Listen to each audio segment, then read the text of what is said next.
ஸ்ரீராம ஜெயம். சர்க்கம் 43. உப்பரிகையை நொறுக்குதல். அசோகவனத்தில் ராவணன் இளைப்பாறும் அபூர்வ வேலைப்பாடுள்ள ஒரு உப்பரிகை இருந்தது. அதன் தூணொன்றை பிடுங்கி மற்றொன்றில் அடிக்க உலோக முரசி உப்பரிகை நொறுங்கியதோடு தீப்பிடித்து எரிந்தது. காவலரான ராட்சதர்கள் சண்டைக்கு வர அவர்களையும் நொறுக்கினார் மாருதி. குரங்கென்றால் சாதாரணமாக நினைத்து கொண்டாயோ?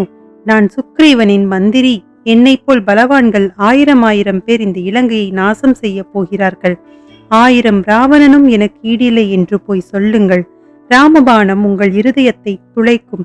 ரகுவீரனோடு பகைத்து கொண்ட பின் உங்கள் குலம் பிழைக்குமா என்று கொக்கரித்தார் ஆஞ்சநேயர். சர்க்கம் 44. ஜம்புமாலி வதம்.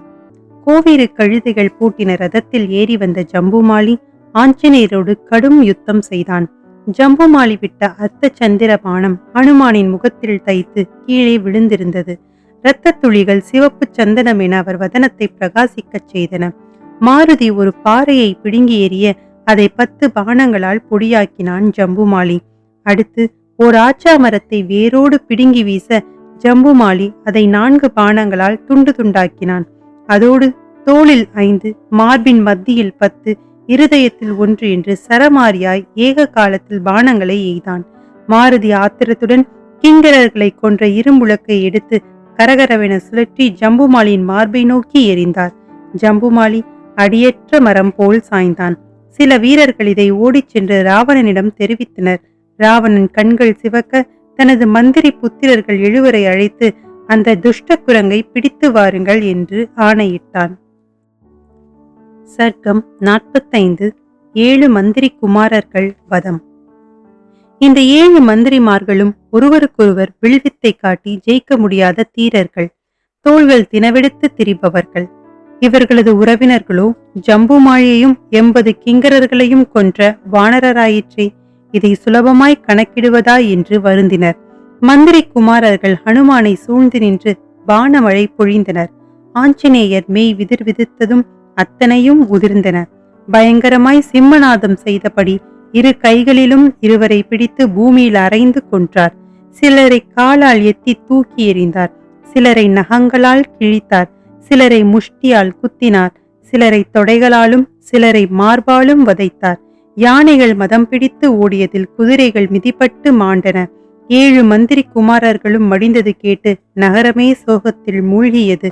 அசோகவனத்தின் வாசலில் அடுத்து வருபவர்களை எதிர்பார்த்து மாருதி காத்திருந்தார். சர்க்கம் 46. பஞ்ச சேனாதிபதிகள் பதம். மந்திரி குமாரர்கள் மடிந்தது கேட்ட ராவணன் ஒரு சாதாரண குரங்குக்கு இத்தனை பலமா என்று சிந்தித்தான்.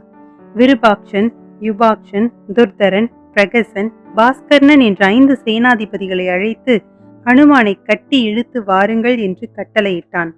வாயுபுத்திரனின் அருகில் எச்சரிக்கையாக செல்லுங்கள். நான் கிஷ்கிந்தையில் வாலி, சுக்ரீவன், ஜாம்பவான், நீலன், துவிதன் இவர்களை பார்த்திருக்கிறேன். இந்த குரங்கின் உற்சாகம், புத்தி, வீரம் எல்லாம் அவர்களுக்கு மிஞ்சியதாயுள்ளது.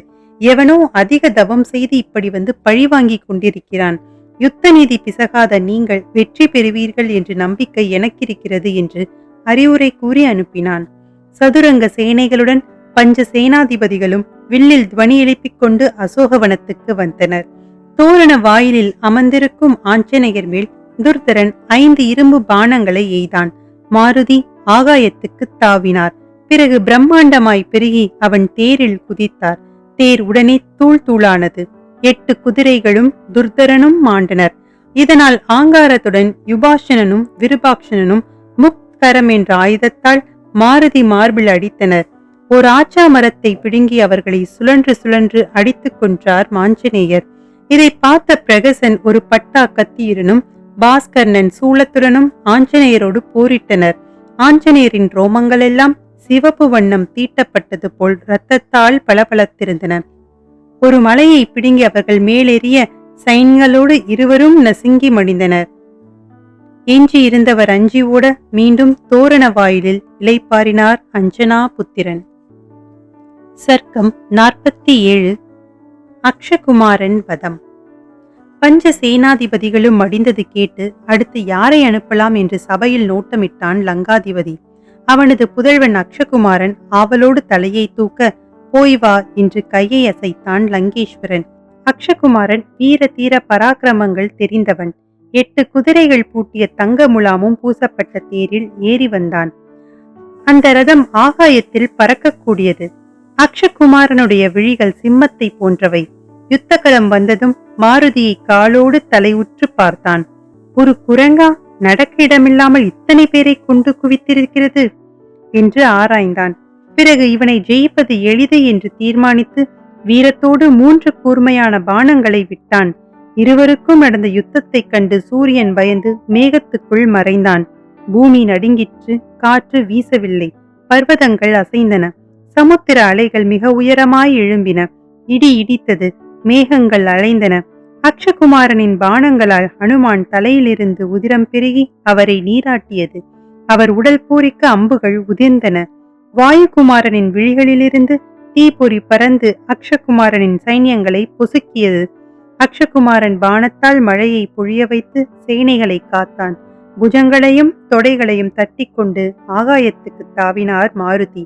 தானும் தேரோடு வானில் கிளம்பி பானமழை பொழிந்தான் ராவணபுத்திரன். ஆஞ்சநேயர் பறக்கும் எதிரியின் ரதத்தை கைகளால் அரைந்து நொறுக்கினார். குதிரைகளும் கீழே விழுந்து மடிந்தன. அக்ஷகுமாரன் வானில் தாவி முஷ்டியுத்தம் செய்தான். ஆஞ்சநேயர் அவனது கால்களை இறுக பிடித்து கரகரவென சுழற்றி அடித்து நொறுங்கி தேய்த்து பிண்டமாக்கி பூமியில் எறிந்தார்.